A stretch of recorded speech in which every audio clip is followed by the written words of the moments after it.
তো এদের ব্যাপারে আল্লাহ রাব্বুল আলামিন সূরাতুল মুনাফিকুনের ভিতরে বলছেন, ইযা জাআকাল মুনাফিকুনা ক্বালু নাশহাদু ইন্নাকা লারাসূলুল্লাহ ওয়াল্লাহু ইয়ালামু ইন্নাকা লারাসূলুহু ওয়াল্লাহু ইয়াশহাদু ইন্নাল মুনাফিকিনা লাকাযিবুন। আল্লাহ রাব্বুল আলামিন বলছেন, ওয়াল্লাহু ইয়াশহাদু ইন্নাল মুনাফিকিনা লাকাযিবুন। নবী গো, আপনি শুনে রাখেন, ওয়াল্লাহু ইয়াশহাদু ইন্নাল মুনাফিকিনা লাকাযিবুন, মুনাফিকরা মিথ্যাবাদী। তো এখান থেকে বুঝে আসলো, আমি যদি মিথ্যা বলি, সেই ক্ষেত্রে আপনাকে আমাকে মুনাফিক হয়ে যাইতে হবে। এই জন্য আমরা মিথ্যা বলবো না, মুনাফিকও হব না। আল্লাহ রাব্বুল আলামিন আপনাকে আমাকে সবাইকে সঠিক বুঝদান করুক, বলেন আমিন। সম্মানিত মুসল্লিন ইকরাম, এবার আসেন, অনেক সময় মিথ্যা বলাও জায়েজ, অনেক সময় মিথ্যা বলাও এটাও জায়েজ, সমস্যা নাই। এক নাম্বার বিষয় হচ্ছে স্ত্রীর সাথে মিথ্যা বলা জায়েজ। একটু গভীর মনোযোগ দিয়ে শুনেন। স্ত্রীর সাথে, নিজের বিবির সাথে হিকমত খাটায়া মিথ্যা বলা এটা জায়েজ আছে, এই স্থানে রুখসত আছে আল্লাহ রাব্বুল আলামিন। সম্মানিত মুসল্লিন ইকরাম, এরপর আসেন, মনে করেন অনেক সময় এমন হয় যে জান বাঁচানো ফরজ, এমন আছে কি নাই? জান বাঁচানো ফরজ, জান বাঁচানোর ক্ষেত্রে মিথ্যার আশ্রয় নেওয়া জায়েজ আছে। মনে করেন সন্ত্রাসীরা আপনার মাথার উপর অস্ত্র ঠেকায়া আপনাকে বলতেছে ঈমান ছাড়, যদি ঈমান না ছাড়িস তাইলে তোকে হত্যা করে ফেলবো। যদি এমন একটা সিচুয়েশন আসে, আপনার সামনে এমন একটা ঘটনা আসে, সন্ত্রাসীরা আপনাকে ধরে বলতেছে ঈমান ছাড় নয়তো তোকে মেরে ফেলবো, এইখানে দুইটা বিষয় আসে, একটা হচ্ছে আজমত আর একটা হচ্ছে রুখসত। যদি আজমতের বিষয় হয়, আজমত হচ্ছে এটা অনেক আলাদা একটা বিষয়, আপনি বলতেছেন আমার জীবন যাবে আল্লাহকে আমি মানবই মানবো, আমার ঈমান ছাড়বো না, এটাকে বলা হয় আজমত। বিষয়টা স্পষ্ট? মানে দিলের ভিতরে ইয়াকিন আছে যে আমাকে মারো, ধরো, যাই করো না কেন, আমাকে হত্যা করো, আমার সমস্যা নাই, এরপরে আমি আমার জবান থেকে আল্লাহর নাম নিয়ে বন্ধ করব না, এটাকে বলা হয় আজমত। এরপর রুখসত, যেই বিষয়টা বলতেছিলাম যে জীবন বাঁচানো ফরজ, রুখসত, আপনার মাথায় অস্ত্র ঠেকিয়ে বলতেছে যে যদি ঈমান না ছাড়িস তোকে হত্যা করে ফেলবো, সেই ক্ষেত্রে আপনি আপনার জবান থেকে অল্প একটু মিথ্যার আশ্রয় নিলেন, আচ্ছা ঠিক আছে আমি তোমার এই বক্তব্য মেনে নিলাম, তো আল্লাহ রাব্বুল আলামিন এই মিথ্যার বলার জন্য মহান রব মাফ করে দিবেন। সম্মানিত মুসল্লিন ইকরাম, এরপর আরেকটা বিষয় হলো দুজনের মধ্যে মীমাংসার জন্য মিথ্যা বলা জায়েজ, দুইজনের ভিতরে মীমাংসার জন্য মিথ্যার আশ্রয় নেওয়া জায়েজ। এই বিষয়টা একটু দলিল আদিল্লার মাধ্যমে বুঝেন। আল্লাহ রাব্বুল আলামিন বলছেন ওয়াত্তাকুল্লাহ, আল্লাহকে ভয় করো। আল্লাহ বলছেন ওয়াত্তাকুল্লাহ, আল্লাহকে ভয় করো, ফাসলিহু যাতা বাইনিকুম, যদি উভয়ের ভিতরে ঝগড়া হয় সেই ক্ষেত্রে তোমরা এই ঝগড়াটাকে মীমাংসা করে দাও, এই মনোমালিন্যটাকে তোমরা মিলায়ে দাও। সুবহানাল্লাহ বলেন। আল্লাহ রাব্বুল আলামিন বলছেন। এরপর দেখেন আল্লাহর রাসূল সাল্লাল্লাহু আলাইহি ওয়াসাল্লাম হযরতি সাহাবা ইকরামের ভিতরে বক্তব্য দিচ্ছেন। নবীজি সাহাবা ইকরামের মধ্যে এমন ভাবে বক্তব্য দেয়, সাহাবা ইকরামকে ডাক দিয়ে বলতেছে, সুন্দর করে বলতেছে, ওগো সাহাবী, আমি তোমাদেরকে এমন একটা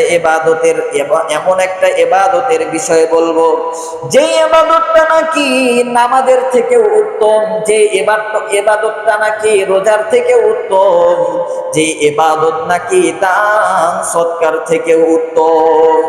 আল্লাহর রাসূল সাল্লাল্লাহু আলাইহি ওয়াসাল্লাম যখন এমনভাবে হযরতে সাহাবা ইকরামের মধ্যে বলল, সাহাবা ইকরামকে ডাক দিয়ে বলতেছে, এমন একটা আমলের বিষয়, এমন একটা ইবাদতের বিষয় শুনবা নাকি?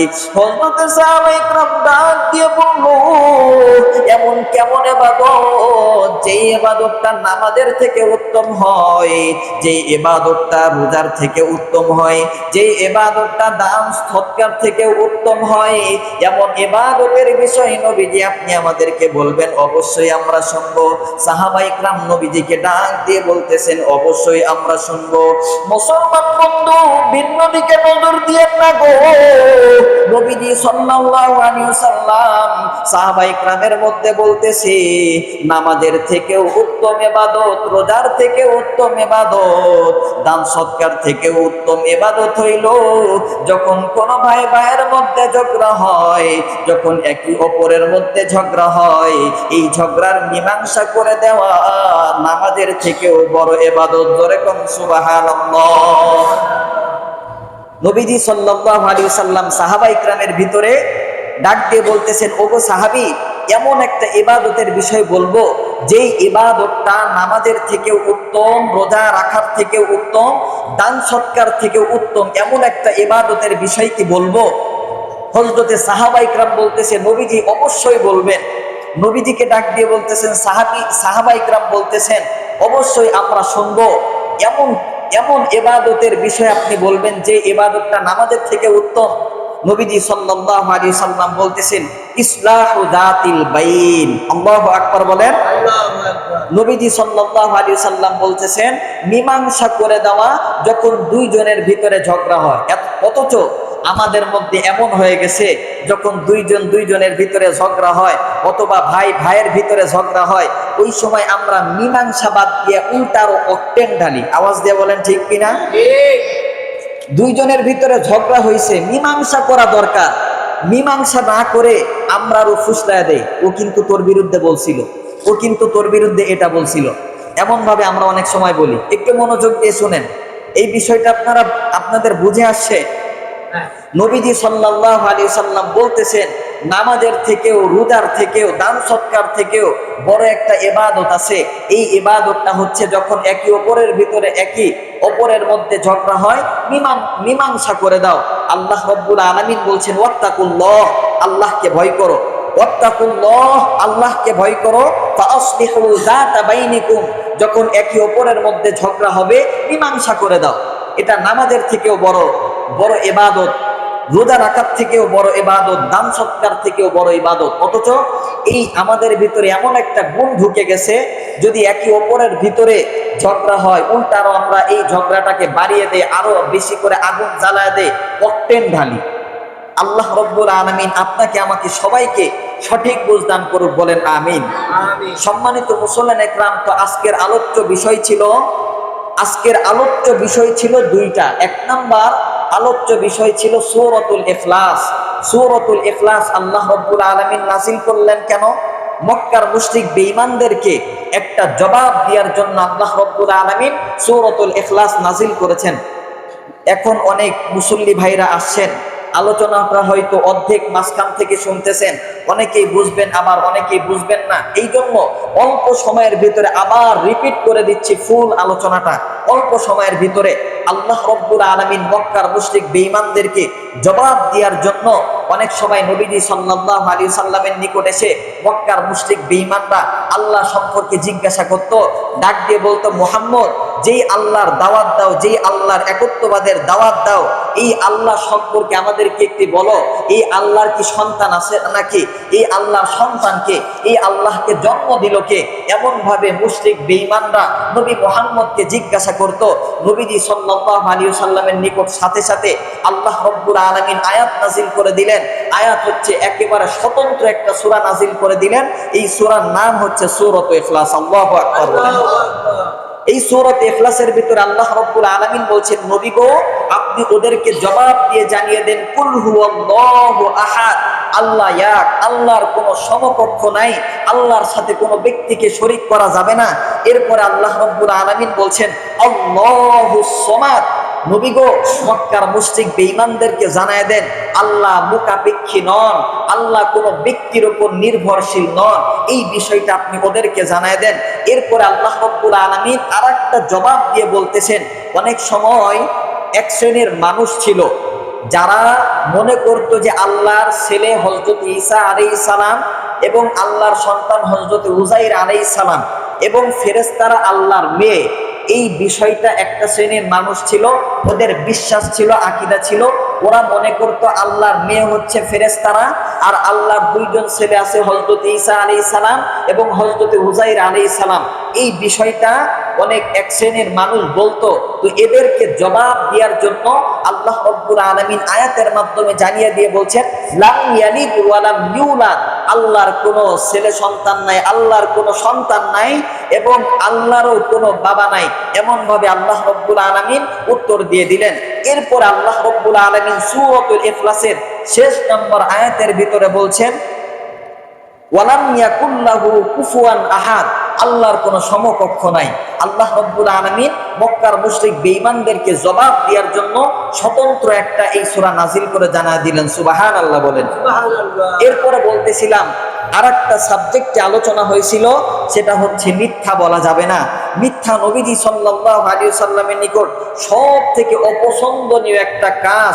আম্মা জান আয়েশা সিদ্দিকা রাদিয়াল্লাহু আনহা বলেন, নবীজি সাল্লাল্লাহু আলাইহি সাল্লামের নিকট সব থেকে অপছন্দনীয় একটা আমল হচ্ছে, অপছন্দনীয় একটা কাজ হচ্ছে মিথ্যা কথা বলা।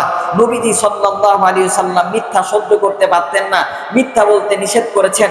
তো এর ব্যাপারে নবীজি সাল্লাল্লাহু আলাইহি সাল্লাম আল্লাহ রাব্বুল আলামিন সূরাতুল মুনাফিকুনের ভিতরে সূরাতুল মুনাফিকুনের 1 নম্বর আয়াতের মাধ্যমে জানায়া দিয়ে বলছেন, ইদা জা আকাল মুনাফিকুনা ক্বালু নাশহাদু ইন্নাকা লা রাসূলুল্লাহ, নবী গো, যখন আপনার সামনে মুনাফিকরা আসে ওরা আপনাকে মানে, আর যখন আপনার থেকে দূরে যায় ওরা যে সময় ওদের বন্ধুদের সাথে মিলিত হয় ওই সময় বলে নবী মুহাম্মদের সাথে আমরা একটু নবী মুহাম্মদকে খুশি বানানোর জন্য এটা বলছি, নবী মুহাম্মদের সাথে আমরা ঢং করে বলছি, এমন ভাবে বলে।